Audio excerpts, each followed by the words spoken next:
Hi, Dee here from D is for Digital. Hello and welcome. Hope you're having a wonderful day and welcome to today's masterclass, which is about the 7 principles of using call to actions in your video. So we've been talking a lot about video in the previous masterclasses. You might be wondering what's a call to action? Well, a call to action is basically doing a call out to your customers or your followers or your fans in a video and asking them to do something, asking them to take a specific action. And these are important because you may want your customer to buy something from you. You may want them to follow you on your Facebook page. You might want them to download a free document or lead magnet that you have.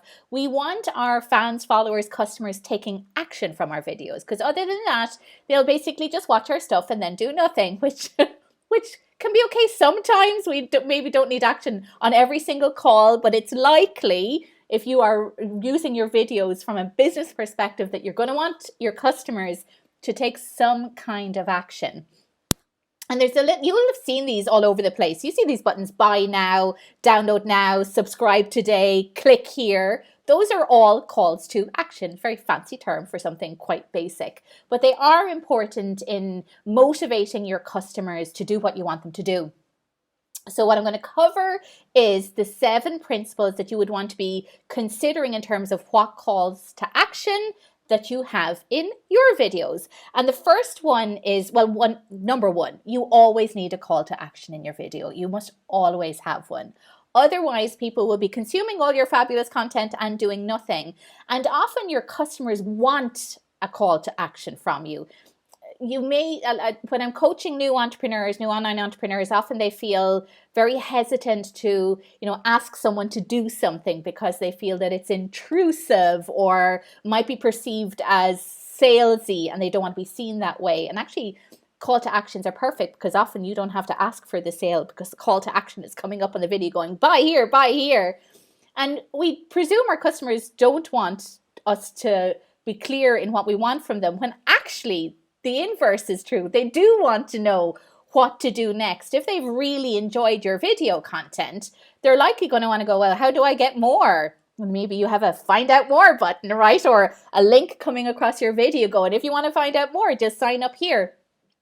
You want to always presume that anyone who's watching your video wants more from you. Yeah. Other than that, maybe you have concerns about the qualities of your video and we need to address that in a separate masterclass. But always come in from a place of, I must have a call to action in my video. I must be clear about that call to action. My customer expects me to have a call to action because they want to know what they're meant to do next. Okay, so that's number one. Always have a call to action in your video. The next part is being clear on the purpose of your call to action, because you could have loads of different calls to actions dependent on what's important in you right now, where you are with your business, what your customers might expect from you. So we've talked about, you might have follow me on Facebook call to action. And I'm going to have mine coming up. Follow me on Facebook. I've just redesigned my Facebook business page. So I'm growing it. So right now it would make sense to me for anyone who's watching these videos to like my business Facebook page. So there is like my Facebook business page. So for me, that serves a very clear purpose because I want to grow my followers on Facebook. Now, you could have it on Instagram, you could have LinkedIn, you could have TikTok, whatever, but you only want to have one, right? Because if you have more than one call to action, customers get confused and then they take no action at all. So you want to be clear on what is the purpose of my call to action. What do I want customers to do specifically?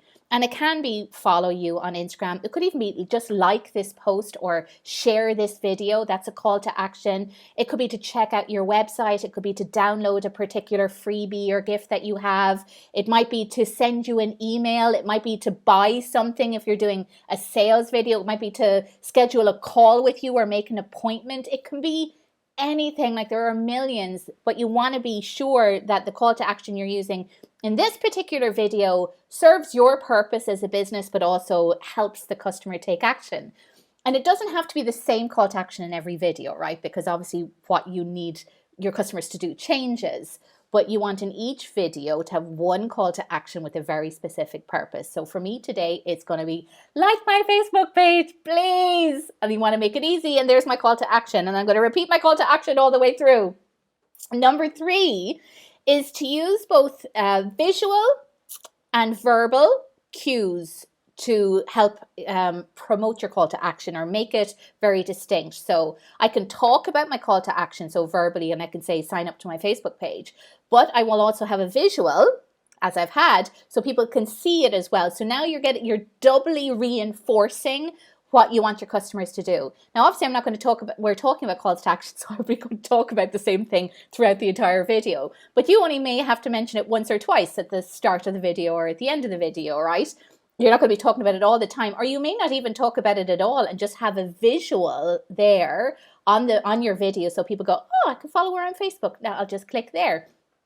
Keep it nice and simple, but remember that you can play with both, and I think both are good. So use it verbally so people can hear you say it, but also have a visual trigger on your video. You can edit little links into your videos or buttons, and even if it's not in your video, maybe if you're only starting out from video editing, maybe you will have it in the comments section of your social media text. Or quite frequently, what I would do is I would go, the link is in the comments below if I'm going on social media, if it's going to be on Facebook or LinkedIn. Instagram, you have to be careful because links don't work in Instagram text, but they'll work if you have it in the bio of your Instagram. So you might go, the link is in my bio if you were doing this on Instagram. So if you can't get it on your video, a visual cue on the video, don't worry. Just refer to where it is so customers know where to find it.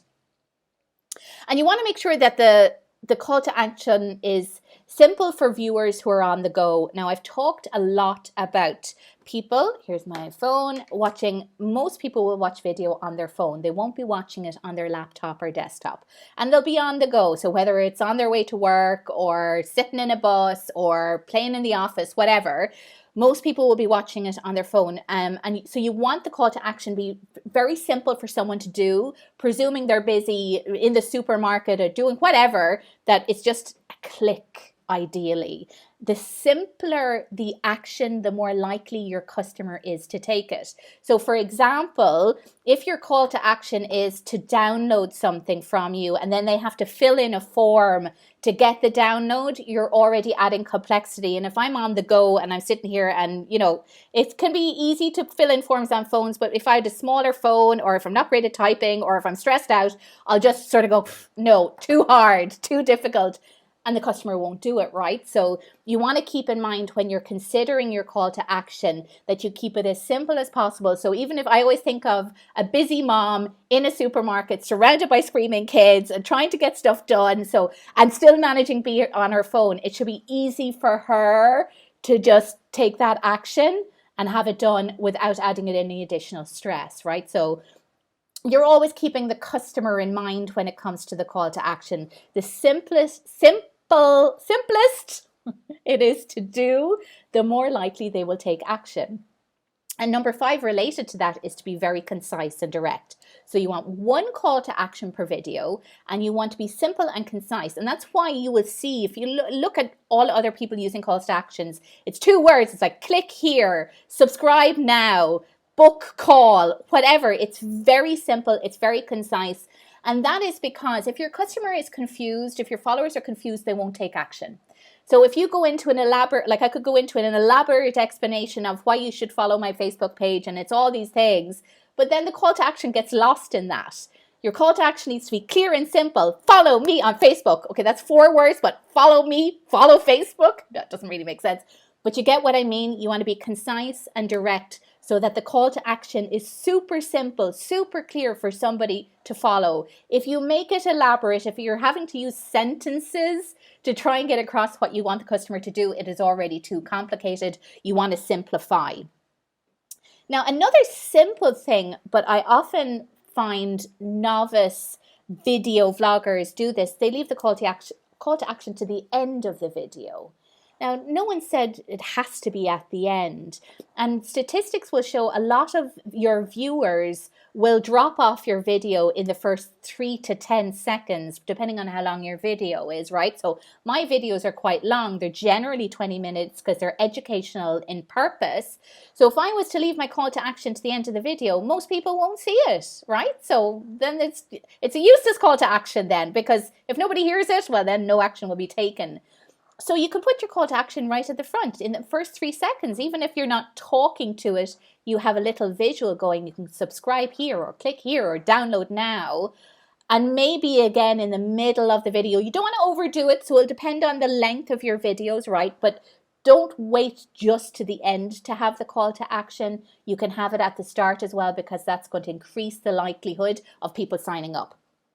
And you can also, this is a trick we use on landing pages and websites, is to call attention to your call to action by having some contrast. So I'll have one pop up here now where you can see it's different in color to my background, because if someone's paying attention to me when I'm talking and I have a really light or vague call to action that sort of blends into the background, it's less noticeable, right? So you want to use contrast, and you'll find if you go and look at people's websites or landing pages, the call to action button is generally like red, like fire engine red, so you can't miss it. And often you have these throbbing call to actions going, click me, but there's a reason for that, because we want the eye of the viewer to be drawn to the action that you want them to take, right? So play with contrast. Like you could have it probably put it right on my face would make it obvious, but then it would be a bit weird, right, as well. So you want to have it maybe in a corner, but when it shows up, it's bright and people go,